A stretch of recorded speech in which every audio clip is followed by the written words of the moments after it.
2007년도에 충남의 한 마을에 있는 가족에게서 발생한 사건입니다. 이 남매들의 구성을 보면 이제 제일 큰 언니는 이제 직업을 얻어서 이제 마을을 떠났고, 남아 있는 둘째가 고등학교 당시에 3학년이었었고, 그 밑에 중학교 2학년, 그다음에 막내가 이제 초등학교 1학년이 있었어요. 막내 아들.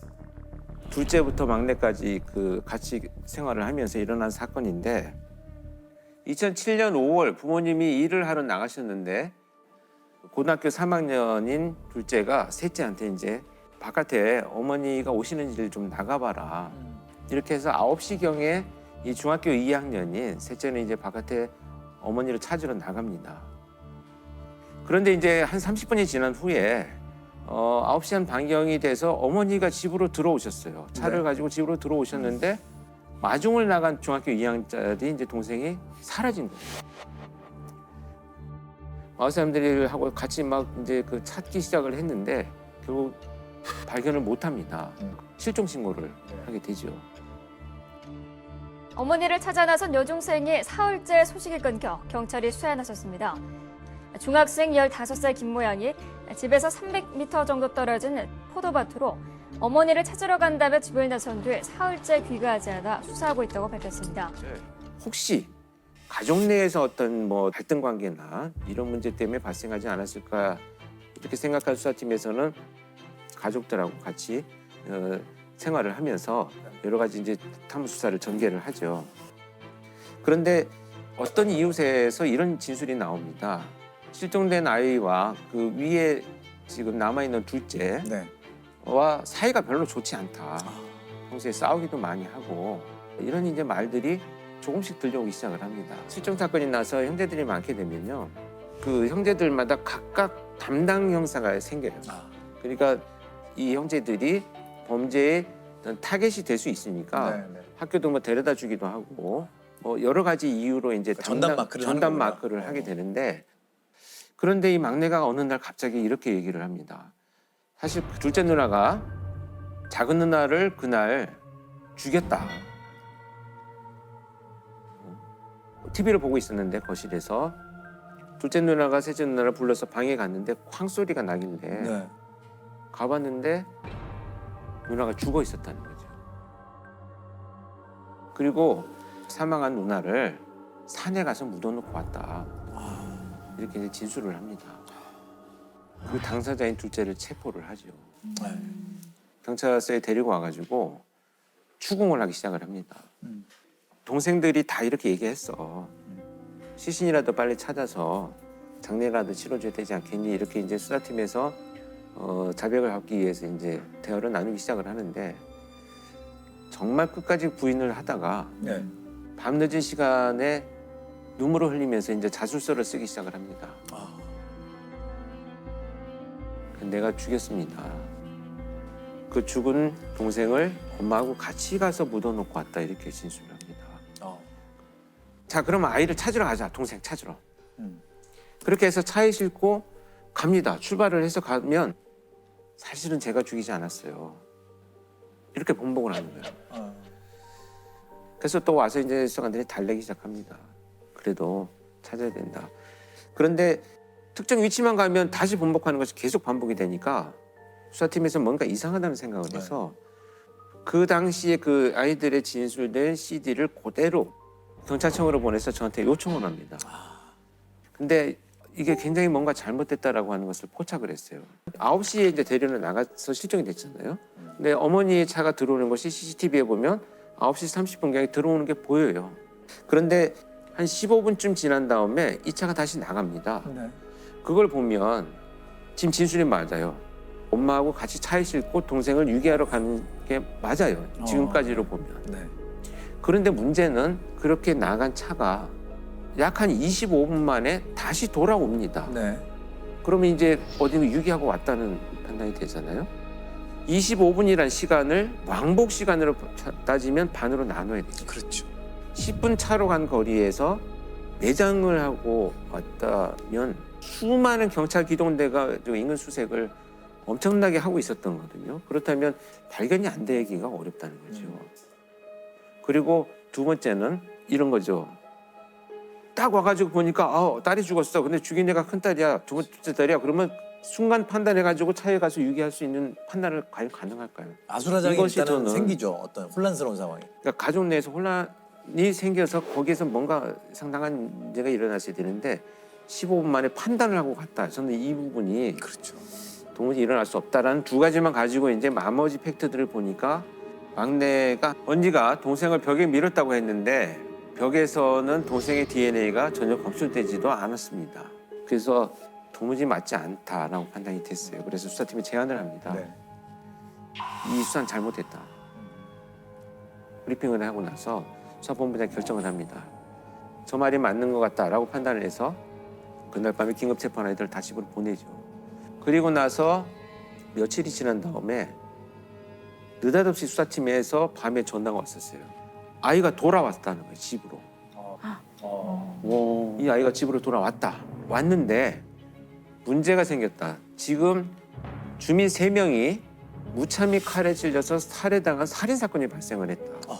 그러니 살인사건에 대해서 또 분석을 해야 될 필요가 있다라는 전화를 저는 한꺼번에 받았던 거예요. 같은 지역에서 그죠?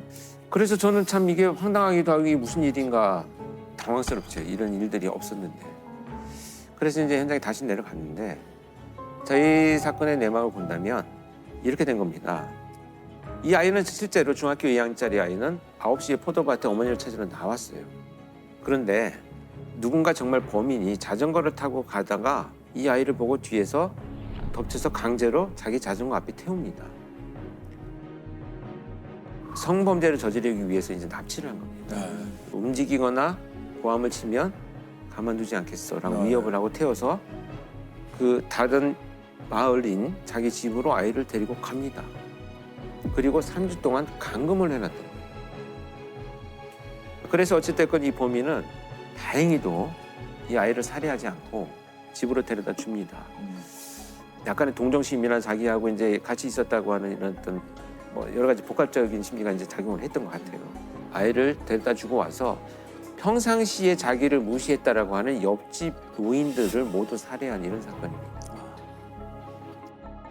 여중생을 납치해 22일 동안 감금하고 이웃 주민 3명을 살해한 혐의로 30대 용의자가 잡혔습니다. 15살 김모양이 납치돼 감금됐던 집입니다. 32살 이모 씨는 김양을 방 안 장롱 속에 가두어 20여일간 이웃의 눈을 피했습니다. 김양은 갇혀있는 동안 TV에서 자신을 찾는 뉴스가 나올 때마다 울기도 했지만 이 씨의 위협 때문에 탈출할 용기를 내지 못했습니다. 경찰에 붙잡힌 용의자 32살 이모 씨는 어제 오후 8시쯤 마을의 50대 부부 등 일가족 3명을 살해한 혐의도 받고 있습니다. 이 범인이 돌아가서 옆집에 사는 노모와 아들과 며느리를 살해한 거예요. 관계가 있는 사건이네요. 같은 한 명에 의한 살인 사건이 된 거죠. 그런데 그 와중에 이 어린아이들의 자백들이 일어났던 거예요. 이해할 수 없는 네, 상황이네요. 정말 이해할 수 없는 상황이 네. 벌어진 거죠. 왜 그렇게 얘기를 했을까 같은. 네, 그게 이제 오늘의 이제 핵심적인 내용인데 제가 그 막내 입장에서 일단 먼저 한번 들여다봤습니다. 둘째와 셋째가 별로 사이가 안 좋았어 뭐 이런 얘기를 듣기 시작하면서 어떤 식의 질문을 했냐면 싸워서 서로 뭐 폭행하고 집을 나가는 적은 없어. 근데 집에 있을 때는 얼마나 싸워? 이런 식의 어떤 그 질문들을 여러 차례 이제 이어져 왔던 거예요. 뭔가 상황을 단정한 질문들을 그렇죠. 하게 이거 되는 소위 거죠. 이제 암시성 질문이라고 하죠. 이 아이의 진술을 보면 황소리가 나서 들어가 보니까 누나가 쓰러져 있어서 네. 내가 코에다 손을 탁 대봤더니 숨을 쉬지 않더라 이렇게 진술을 하거든요. 굉장히 구체적으로. 네. 근데 이것을 나중에 이제 제가 그 분석을 해본 결과에 의하면 반복된 암시성 질문에 의한 작화 현상이라고. 작화 현상. 그러니까 이 아이들은 남을 속이려고 뭔가 없는 걸 꾸며내는 것이 아니고 반복된 피암시성이 있는 질문들을 계속 받으면 질문하는 사람의 의도에 따라서 답을 하려고 하는 경향성이 높아지는 것이 아동의 특성이거든요. 그래서 그런 현상들이 이제 일어난 거죠. 그 막내 허위 증언이 일단 첫째 누나까지 마음도 흔든 거잖아요. 지난번에 우리가 허위자백에서 받았던 상황의 압박을 전형적으로 받게 된 거죠. 자, 동생들이 모두 다 진술을 했고요. 네. 어머니가 체포가 됐습니다. 그러니까 지금 이 상황에서는 이 아이는 내가 어떤 말을 해도 지금 나를 아무도 믿어주지 않을 것이다라는 9시라는 늦은 시간에 동생을 내보냈다는 것에 대한 죄책감을 굉장히 많이 갖고 있었어요. 그 죄책감도 벗어나지 못하고 있는 상황인데 또 말도 안 되는 있지도 않은 막내 동생의 진술이 나왔다고 하니까 이것조차도 거짓말이야라고 하면 나머지 동생들이 또 자기로 인해서 거짓말을 한 아이들처럼 시달리게 될까 봐 이 아이는 굉장히 이 동생들을 보호하고 죄책감을 갖고 있는 이런 그 상황에서 자술서를 소위 쓰게 되는 거죠. 본인이 쓴 자백의 자술서를 보면 빨리 이 모든 것이 제대로 바로잡혀져서 우리 모두가 예전처럼 행복해졌으면 좋겠습니다 라는 문구로 시작을 해요, 자술서가. 그래서 제가 그걸 보는 순간 내가 너무나 많은 것을 간과했구나. 지금 이건 자술서가 아니고 이 상황을 빨리 벗어나고자 하는 이 아이의 처절한 어떤 안타까움의 표현일 뿐이다, 이런 생각을 했어요. 그래서 이 수사가 이 사건들을 계기로 해서 굉장히 저도 많은 이 변화를 가져야 되겠다는 생각을 하게 된 사건이 중에 하나입니다. 이런 아동 청소년의 허위 진술을 좀 막기 위해서는 어떤 방법이 있을까요? 사실 이제 라포 형성이 굉장히 중요하고요. 라포, RAPPORT 이렇게 이제 표현되는데 소위 친밀감을 형성한다 이렇게 표현을 하거든요. 그래서 그렇게 하려면 환경 조성도 굉장히 중요하고요. 네가 좋아하는 것에 대해서 오늘 한번 얘기를 나눠볼까 먼저. 뭐 강아지 좋아하니? 뭐 이런 식의 대화도 굉장히 좋겠죠. 또 이런 질문들이 개방형으로 시작을 해야 되겠죠.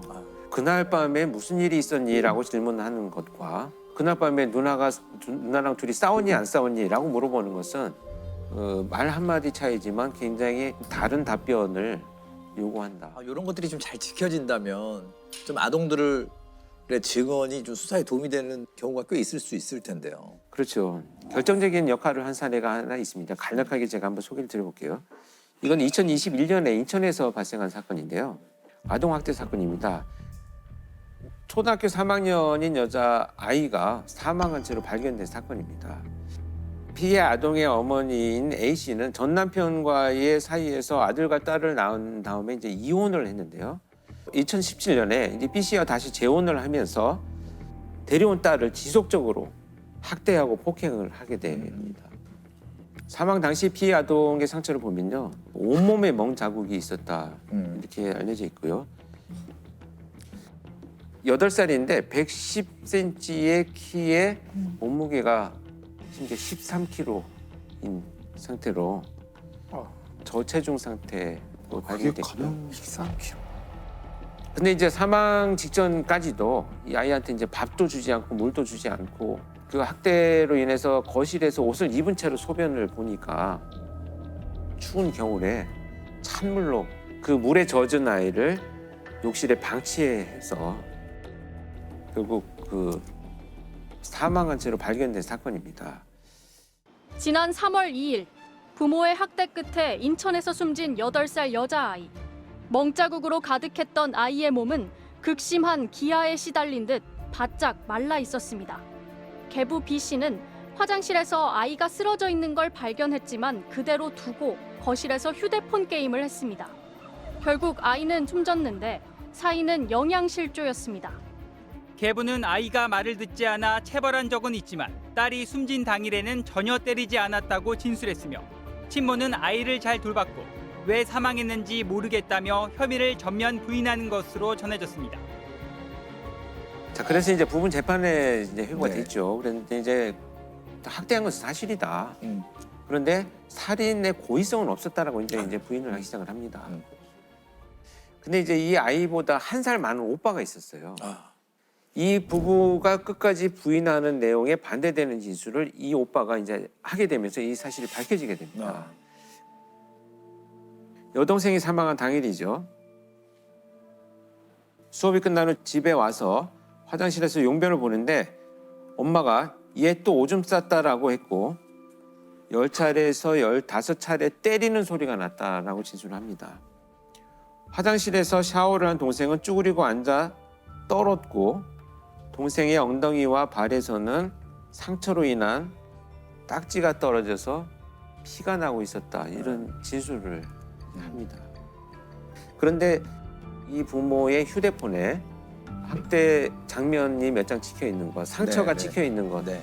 오빠의 진술과 피해 아동의 상처 사진이 일치해서 아동의 진술이 오히려 신뢰성을 높이면서 결국은 고의성을 인정하게 되는데 결정적인 역할을 해가지고 이 부부한테 이 법정은 결국 징역 30년을 선고를 합니다. 10살 딸을 굶기고 대소변까지 먹이는 등 학대해 숨지게 한 혐의로 재판에 넘겨졌던 부모에게 징역 30년이 선고됐습니다. 살인의 고의성이 인정된 데는 오빠의 진술이 결정적이었습니다. 재판부는 숨진 아이의 9살 오빠가 직접 겪지 않고서는 말할 수 없을 정도로 구체적인 범행 수법 등을 묘사하고 있어 고의성도 인정된다고 설명했습니다. 또 이 면담 자체가 이제 전문가가 좀 투입이 되어가지고 4차례에 걸쳐서 이루어졌는데 특히 이제 사회복지사가 입회한 상태에서 진술을 하기도 해서 많은 그 신뢰성이 더 이제 높아졌다 이렇게 보고 있고요.